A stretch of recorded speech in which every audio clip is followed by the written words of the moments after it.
Hey everyone, happy Tuesday. I want to share with you all some ideas about how your yoga practice and exercise routine can change seasonally for optimal balance and well-being. So let's start with the seasons. So according to Ayurveda, the seasons, we tend to think of there being 4 seasons, but Ayurveda categorizes the whole year into 3 sections. So fall time is Vata season, which is when the winds start to kick up and it begins to get darker and colder and drier. So that's, late fall into winter. The elements of air and space are predominant. But then as we get deeper into winter, there's a shift. We go into what's called Coffin season, where the elements of earth and water are more dominant. So we start to have much more rain, towards winter, end of fall, winter, and then there's a buildup of water and kind of a heaviness from the season. So with water and earth being more dominant, that takes us from kind of late winter through spring. And then once we get out of spring and we're officially kind of into the warmer summer season, that is called Pitta season, where the elements of fire and water are much more dominant. So it completely makes sense that we would want to change a little bit of how we practice, both our yoga practice and if you do additional exercise, that you would change up how you exercise according to the seasons. So right now, for us at this time, we are pretty much heading into summer. We're kind of at the end of spring. It's consistently starting to warm up. We're heading into Pitta season. So one thing I start to do in all my public classes is change how I sequence. So we still want to go deep and we still want a very hearty, healthy, satisfying practice. But it's important that it's not too intense, where we start to feel agitated and kind of a buildup of heat. So one thing I'm sure to do in Pitta season when I'm teaching is leave plenty of time at the end of practice for cool down. Plenty of time to cool down. So maybe less on the intensity, there's still intensity, but less time spent on a lot of sun salutations and standing poses, and a little bit more time, maybe more than I do other times of the year, spent on forward bends and cooling poses. And you can do cooling breaths, Sitali or Sitkari. And that's where you take in the cool air and you exhale out the hot air.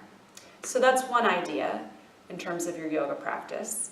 And then as we head into fall, I tend to slow things down.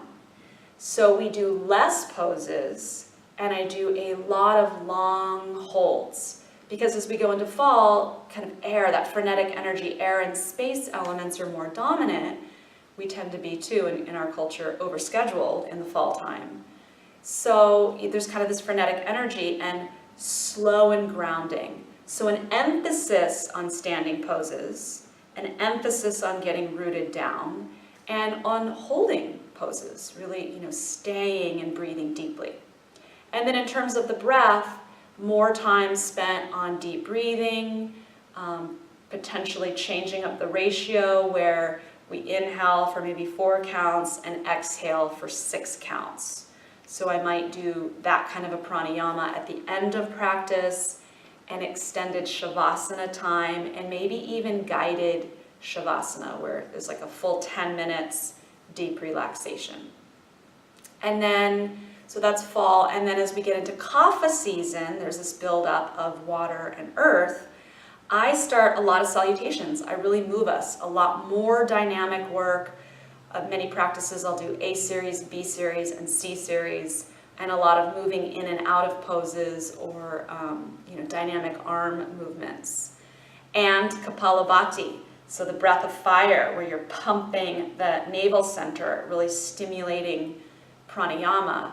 That helps to kind of melt away the buildup, the kind of stagnant qualities that can be heavy from Kapha season. So those are ways in which you might consider slightly adjusting your practice for optimal balance. And one other thing I found so incredibly helpful for myself is to change what kind of exercise I do seasonally. So not only is it cool to give your body a challenge in different ways, you're not always doing the same kind of repetitive exercise, but that it's seasonally fitting. So in the summertime, the heat really begins to build. At least here where I am, we get lots of days in the 80s and maybe in the 90s. I've taken up swimming because it's such a beautiful whole body exercise. You're outside, you're in water, and you don't get too hot. So even though you are challenging your body and it's an amazing workout, you're not overly heated. So super balancing for summertime. If you do other outside aerobic activities in the summer, do it early in the morning. Don't do it peak of day, peak of heat, where there's just so much heat in the air and you're likely to end up depleted and agitated. In the fall, I tend to do more long, slow hikes, again, because the energy is kind of intense. We tend to be overscheduled.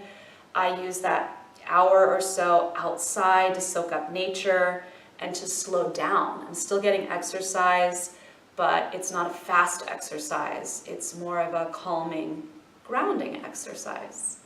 And then I find myself in Coffin season, kind of late winter, springtime, getting outside and doing very short 20, 30-minute jogging, running sessions, because it's really good to have that movement and that stimulation and to get a little bit of sweat going to kind of help you move through Coffin season.